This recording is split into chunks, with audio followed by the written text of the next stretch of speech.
হুনাইনের যুদ্ধ চলছে, একটু মনোযোগ দেন। হুনাইনের যুদ্ধ চলছে, নবী সাল্লাল্লাহু আলাইহি ওয়াসাল্লামের আশপাশের সাহাবীরা ছত্রভঙ্গ হয়ে গেছে। এই হুনাইনের যুদ্ধ হচ্ছে মক্কা বিজয়ের পরে, কিন্তু মক্কা বিজয়ের আগে নয়। তো সাহাবীরা ছত্রভঙ্গ হয়ে গেছেন। নবী সাল্লাল্লাহু আলাইহি ওয়াসাল্লাম নিজের সামনে এগিয়ে গিয়ে তরোয়াল খুলে উঁচু করে বলছিলেন যে আনা মুহাম্মদ আনা রাসূলুল্লাহ লাস্তু কাযিবান, আমি মুহাম্মদ, আমি আল্লাহর রাসূল সাল্লাল্লাহু আলাইহি ওয়াসাল্লাম, লাস্তু কাযিবান, আমি মিথ্যাবাদী নই। তিনি যুদ্ধের ডাক দিয়ে পিছনে পড়ে থাকেন না, তিনি নিজের সামনে গিয়ে তরোয়াল উঁচু করে সাহাবীদেরকে ইন্সপায়ার করছেন যে আমি আল্লাহর রাসূল, আমি মুহাম্মদ, আমি মিথ্যাবাদী নই, হালুম্মা ইলাইয়া, আমার দিকে তোমরা আসো, ছুটে আসো। তখন সাহাবীরা ছুটে আসে, লিডিং ফ্রম দ্য ফ্রন্ট, যেটা বলি আমরা, সামন থেকে নেতৃত্ব দেন। এই শব্দটা শুনেছেন ক্রিকেট খেলার মধ্যে, তাই না? সামন থেকে নেতৃত্ব দেয়া। নবী সাল্লাল্লাহু আলাইহি ওয়াসাল্লামের চারপাশে সাহাবীরা খন্দকের যুদ্ধের সময় কখিরা খুঁজছে। খন্দকের যুদ্ধের সময় খাল খোঁড়া হয়েছিল, মনে আছে আপনাদের? যাতে ওরা আমাদের কাছে আসতে না পারে, খাল খুঁড়ে দেওয়া হয়েছে।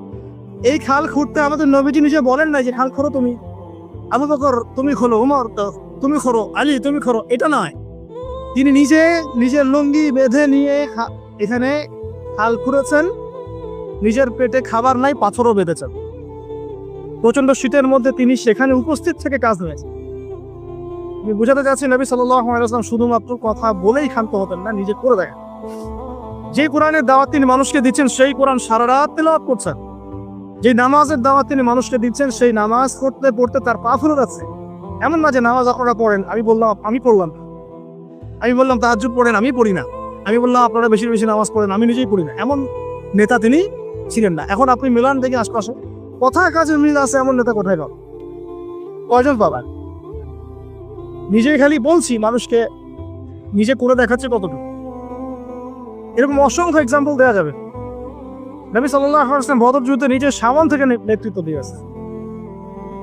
নবী করিম সাল্লাল্লাহু আলাইহি ওয়াসাল্লাম মানুষকে অনাড়ম্বর জীবন যেমন করতে বলেছেন, নিজেকে বিলাসী জীবন যেমন করেছেন, তিনি নিজেও মাসের পর মাস তার বাসায় চুলা জ্বলছে না।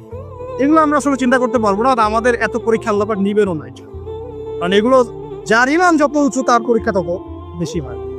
নবী সাল্লাল্লাহু আলাইহি ওয়াসাল্লাম বাসায় তার খাবার নাই, খেজুর খেয়ে থাকছেন, অনেক সময় রুটি খাচ্ছেন, জাইতুনের তেল দিয়ে খুব রেয়ার গোশত খাচ্ছেন। নবী হওয়ার পরে তিনি 3 দিন টানা পেট ভরে খান নাই। তার মানে কি তিনি শুধু নিজে বড় বড় কথা বলেছেন? নিজেও সেটা আমল করে দেখি, খেয়াল করে দেখি। নিজে মানুষের খালি বলেননি তোমরা দান সৎকার করো, বরং যেই তার কাছে হাত পাতত তাকেই তিনি দান করে দিতেন। দান করতে করতে করতে এমন একটা অবস্থা, ঘরে আয়েশা রাদিয়াল্লাহু আনহা থেকে শুরু করে অন্য স্ত্রীদের কারো ঘরেই কোনো খাবার নাই।